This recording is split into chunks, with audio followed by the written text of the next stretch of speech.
Oke, semangat pagi. Jumpa lagi dengan Pak AGS dalam video pembelajaran fisika yang kalau benda yang bermassa dalam medan gravitasi, maka benda akan memiliki energi potensial gravitasi. Demikian juga halnya untuk muatan. Kalau muatan Q aksen berada dalam medan muatan Q, maka muatan Q ini mempunyai energi potensial listrik. Didefinisikan bahwa energi potensial listrik adalah energi yang diperlukan muatan listrik untuk berpindah dari satu kedudukan dalam medan listrik ke titik jauh tak terhingga.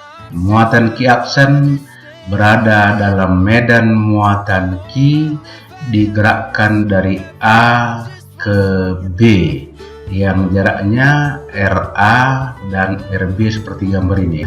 Nah, jadi bagaimanakah menghitung usaha untuk memindahkan muatan dari A ke B? W sama dengan F dikali S, maka harus digunakan fungsi integral dengan F sama dengan K dikali Q dikali Q aksen per R kuadrat. Digerakkan dari A ke B, maka batas integral adalah RA dan RB. Nah, kita selesaikan secara matematis, maka diperoleh WAB sama dengan K dikali Q dikali Q aksen kali 1 per RA kurang 1 per RB. Kalau B ini di jauh tak terhingga, maka dari definisi ini tadi, usaha untuk memindahkan muatan dari A ke jauh tak terhingga itu adalah energi potensial muatan di A. Jadi jika RB sama dengan tak terhingga, maka WAB adalah energi potensial muatan Q aksen di titik A yang berada dalam medan muatan Q. Selesaikan lagi, lanjutkan lagi ini dengan menukar RB sama dengan tidak terhingga, 1 per tidak terhingga sama dengan 0, maka inilah rumusan energi potensial muatan di A kalau jaraknya adalah RA. Ya, dengan RA di sini jarak antara Q dengan Q aksen. Tanda negatif daripada muatan ini harus ikut diperhitungkan. Misalkanlah muatan Q berada dalam medan muatan Q1, Q2, dan Q3 yang jaraknya R1, R2, dan R3. Berapakah energi potensial total di muatan yang berada di titik A ini? Energi potensial total muatan di titik A adalah energi potensial total oleh muatan Q1 tambah oleh muatan Q2 tambah oleh muatan Q3 dan seterusnya. Jadi secara matematis dapat dibuat bahwa energi potensial total adalah K dikali Q dikali sigma Qn per Rn. Berapakah energi potensial total muatan di A? Nah, karena energi potensial di A yang ditanya, maka semua jarak muatan diukur terhadap A. Dari A ke B tentu sama dengan sisi, ini kita namakan dengan RB. Dari A ke D pun sama dengan sisi, kita namakan dengan RD. Dari A ke C ini diagonal ini ya, diagonal. Nah, kita menyatakan dengan RC, tentu diagonal adalah sisi akar 2. Yang ditanya energi potensial total di titik A, maka dengan prinsip penjumlahan aljabar tadi dapat dibuat jawabannya sebagai berikut. Nah, dari persamaan ini rumuskan energi potensial masing-masing muatan. Ini setelah seperti ini tinggal teknis kita secara matematis. Sehingga tinggal dalam kurung QB per RB tambah QC per RC tambah Q D per RD, masukkan bilangannya. Kemudian dapatlah kita jawaban daripada energi potensial total muatan di titik A. Selanjutnya potensial listrik. Jadi yang dimaksud dengan potensial listrik adalah energi yang diperlukan satu satuan muatan untuk pindah dari satu kedudukan ke titik jauh tak terhingga. Bisa dibedakan dengan potensial listrik tadi ya. Energi potensial listrik tadi seperti ini dia. Energi yang diperlukan oleh muatan. Jadi dari kedua definisi ini dapat kita buat bahwa yang sama dengan potensial listrik adalah energi potensial tiap satu satuan muatan.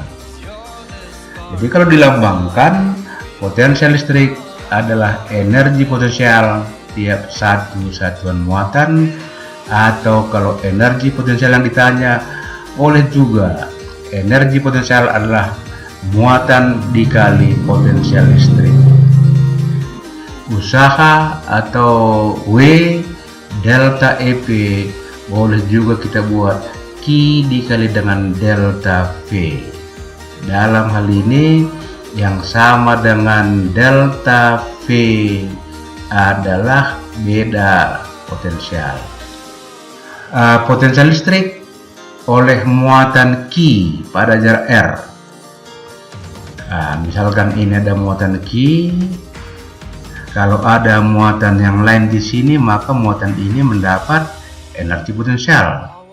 Kalau muatannya dihilangkan maka pada titik ini ada besaran yang disebut dengan potensial listrik.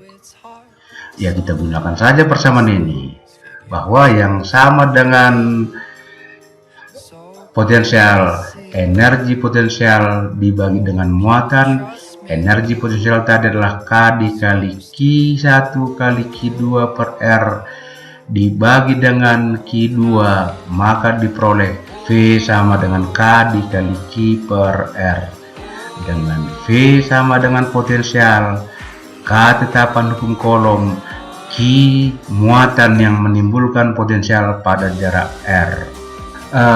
Potensial listrik oleh bola berongga. Misalkan ini bola berongga, bola konduktor berongga yang jari-jarinya R, diberi muatan listrik. Bagaimanakah potensial listrik di dalam bola, potensial listrik di permukaan bola dan di luar bola? Kalau tadi oleh muatan titik V sama dengan K dikali Q per R, dengan R adalah jarak titik terhadap muatan. Kalau di permukaan bola tentu R ini sama dengan jari-jari bola. Kalau di luar dia, R lebih besar daripada jari-jari bola. Persamaan ini berlaku untuk R lebih besar sama dengan jari-jari bola. Nah, bagaimana potensial listrik di dalam bola? Dan ingat, potensial listrik di dalam bola sama dengan potensial listrik di permukaan bola sebesar V sama dengan K dikali Q per R. Jadi kalau kita buat grafiknya seperti ini dia. Potensial dalam bola dengan di permukaan bola, ini bola tadi, di dalam bola dan di permukaan bola sama potensial listriknya sebesar V sama dengan K dikali Q per jari-jari bola. Di dalam bola medan listrik sama dengan 0, sehingga usaha untuk memindahkan muatan dari A ke B, WAB F dikali S cos alpha, cos alpha bernilai 1, maka WAB sama dengan Q dikali E dikali AB. Ini WAB sama dengan 0. Tidak ada garis gaya medan listrik di dalam bola. E sama dengan 0, maka WAB sama dengan 0. Atau dapat kita buat WAB tadi adalah Q dikali delta V sama dengan 0. Delta V sama dengan 0. Muatan tadi bergerak dari A ke B. Delta V sama dengan VB kurang VA. Itu yang sama dengan 0. Maka VB sama dengan VA sama dengan K dikali Q per R. Potensial di dalam bola sama dengan potensial di permukaan bola. Bola berongga dengan jari-jari R besar, misalnya sama dengan 10 cm, diberi muatan Q. Ternyata potensial listrik di titik A, di pusat bola, sama dengan min 18 volt. Bagaimanakah potensial listrik di titik C? Dan berapakah muatan bola? Bagian C, berapa pula usaha untuk memindahkan muatan 20 nanocoulomb dari titik B ke titik C? Kemudian kita jawab dulu bagian A, potensial listrik di titik C. Jadi supaya dapat potensial listrik di titik C, ya kita bandingkanlah nanti potensial listrik B dengan C. Jadi B di permukaan bola, A di dalam bola, potensial di permukaan sama dengan potensial di dalam bola. Itu makanya VB sama dengan 10. Selanjutnya, kalau kita bandingkan VC dengan VB, ya rumuskan saja. VC K dikali Q per RC, VB sama dengan K dikali Q per R. RB sama dengan jari-jari bola. Coret yang sama, maka dimasukkan bilangannya, diperoleh VC sama dengan min 9 volt. Bagian B, berapakah berapakah muatan bola?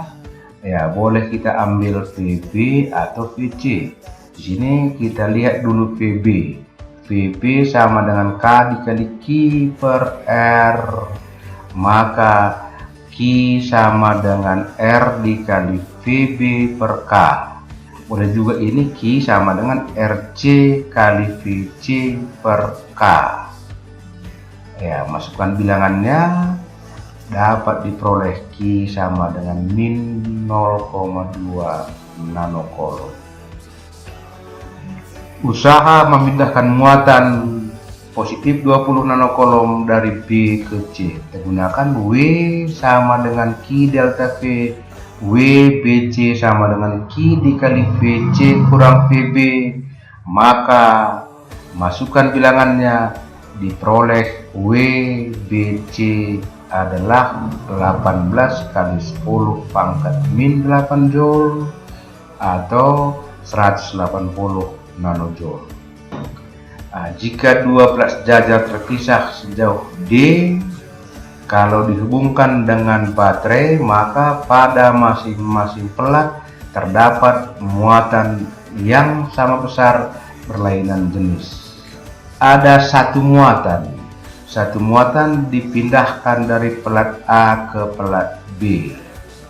Ada di sini gaya ya, ini positif tolak menolak, inilah gayanya. Gerakannya pun dari A ke B. Maka dapat dibuat WAB sama dengan gaya dikali perpindahannya D dikali cos alpha. Cos alpha bernilai 1 karena arah gaya searah dengan medan. Ya. WAB sama dengan F kali D. Kita rumuskan lagi WAB dengan Q dikali V. Ini atau kembali ke sini, WAB sama dengan F dikali D, sementara F adalah Q dikali E, maka WAB Q dikali E dikali D.